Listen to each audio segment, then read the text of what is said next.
पलवल के मीसा गांव से हैरान कर देने वाला मामला सामने आया है। दरअसल चांदहट गांव के रहने वाले एक युवक पर कुकर्म का आरोप लगा। इसी से आहत होकर आरोपी के पिता की सदमे के कारण मृत्यु हो गई। मामले की जानकारी देते हुए मृतक की बेटी प्रेम कौर ने बताया कि उनके भाई पर झूठा मुकदमा दर्ज कराया गया। उन्होंने बताया कि चंद्र चौराहे के पास उन्होंने अंडे की रेहड़ी का काम किया है। दूसरे गाँव से आरोपी युवक को अंडे लेकर आने थे। जानकारी में अन्य युवक को उन्होंने साथ चलने को कहा। जब वो अंडे लेकर वापस लौट रहे थे तो युवक ने अंडे गिरा दिए। इसी बात पर आरोपी युवक ने उसको 2-4 थप्पड़ मार दिए। मृतक की बेटी का आरोप है कि इसी मामले को बड़ा बनाते हुए उन्होंने धारा 377 का मुकदमा दर्ज कराया है। उनका आरोप है कि पुलिस ने 30 घंटे बीत जाने के बाद भी पोस्टमार्टम नहीं कराया। मैं रहने वाली चांट की हूँ। मेरे पिताजी का नाम ओम सिंह है। उनका हादसा ये हुआ था कि मेरे भाई के साथ में बलात्कार का केस लगाया गया था और वो निखालस झूठ था। उसमें बोला गया था, मतलब छोटा भाई था जो थोड़ा सा लड़का जो था उनके साथ गया था, वो थोड़ा मन बुद्धि था, मतलब पढ़ा लिखा था, वैसे 9th क्लास तक पढ़ा था। बट उसको दुकान पे ले गया था, मीसे के अंदर दुकान है अंडों की, तो वहाँ पे लेके गया था उसको। तो उसने एक अंडे की ट्रे फोड़ दी थी 2-3, तो मेरे छोटे भाई ने उसमें थप्पड़ मार दिया था। तो उसने घर पे आके अपने माँ बाप को बोला कि मेरे साथ में ऐसा किया वैसा किया, और जबकि मीसे गांव में एक वहाँ पे ऐसा कुछ नहीं हो सकता है। और वो सरासर झूठ बोल रहा है कि मेरे साथ में, मतलब वहाँ पे मरेठान में जाके सब कुछ किया है, मरेठान में जाके सब कुछ किया। और मरेठा बिल्कुल हमारे चांट चौराहे के मेन रोड पे हैं, बिल्कुल मेन रोड पे जिसे कहते हैं, वहाँ पे जाके बोला है मेरे को यहाँ पे किया है। और जबकि उस लड़के को कुछ नहीं पता है, सरासर झूठ बोल रहा है। और 2-3 इसमें मिले जुले हैं जो मतलब पापा को अच्छे से फंसाना चाहते हैं, क्योंकि हमारे पैसे वैसे थे उन पे पुराने, तो उन्होंने हमने उनसे पैसे निकाले, तो सरासर धमकी दे रहे हैं कि हम तो अपनी पुरानी खुंस निकालेंगे और तुझ पे जो करा जाए कर लेना, मैं तो ऐसे ही करूँगा, जिसको जो करना वो कर लेना। और कल मतलब हमारे पापा ऐसे मोहल्ले में चले गए थे घूमने, तो वहाँ पे ऐसे ही लोग इकट्ठे हो रहे थे, तो मेरे पापा कह रहे भैया क्या हुआ। तो उसने बेहद जिसे कहते हैं ना भद्दियाँ गालियाँ दी थी उनको। और जब से ही वो घर पे आए थे तो बेचैन थे और डिप्रेशन में जा रहे थे, मतलब उनकी बातों को सोच कर। और सरासर बोल रहे हैं कि फैसला करेंगे तो 10 लाख रुपए लेंगे, नहीं तो तेरे छोरे का और या तेरा कुछ ना कुछ कर देंगे।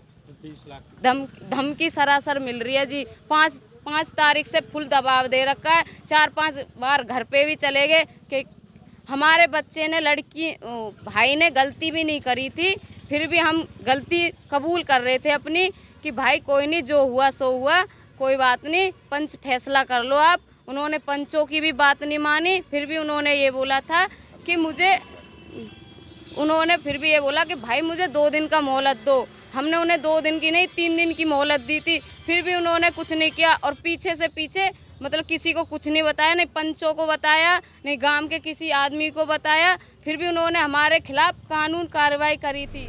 वहीं मृतक के छोटे भाई कर्म सिंह ने उन सभी आरोपियों के नाम बताए जिनकी बदौलत उनके भाई की मृत्यु हुई है। शेर सिंह शेरा और टाइगर महेंद्र, जग्गी, धर्मपाल, तुलसी, हरवंश और शेरा का लड़का।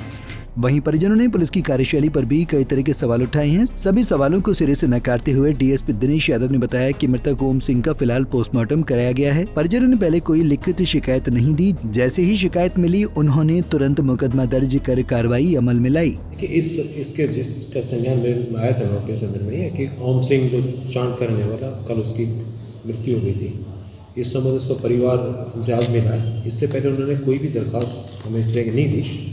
आज उन्हें एक दरख्वास्त दी है, इस पर हमने उसका पोस्टमार्टम करा दिया। पोस्टमार्टम के बाद जैसे भी कोई रिपोर्ट आएगी उसके आधार पर कार्रवाई की जाएगी। ऐसा क्या कारण रहा था कि 24 घंटे से अधिक टाइम के बाद पोस्टमार्टम हुआ? नहीं, उनका एक आरोप था कि भाई पुलिस उन पर जो मृत्यु हुई उनके पिता की, जो मान सिंह ने दरख्वास्त दी थी कि उसे पुलिस FIR दर्ज करे, और इनका ये आरोप था कि भाई हमें कोई तंग कर रहा है, जबकि इस तरह की कोई भी बात हमारे संज्ञान में नहीं है।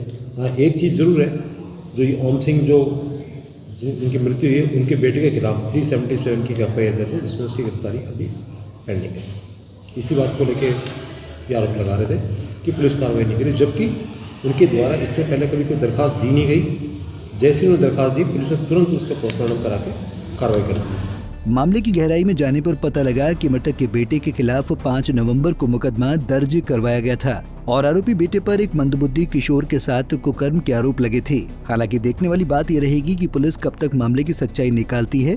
पलवल से गुरुदत्त गर्ग, पंजाब केसरी टीवी। हमसे जुड़े रहने के लिए हमारे YouTube चैनल को सब्सक्राइब करें और नई वीडियो की नोटिफिकेशन के लिए बेल आइकॉन को दबाएं। अगर आप ये वीडियो Facebook पर देख रहे हैं तो लाइक जरूर करें और ज्यादा से ज्यादा शेयर करें। धन्यवाद।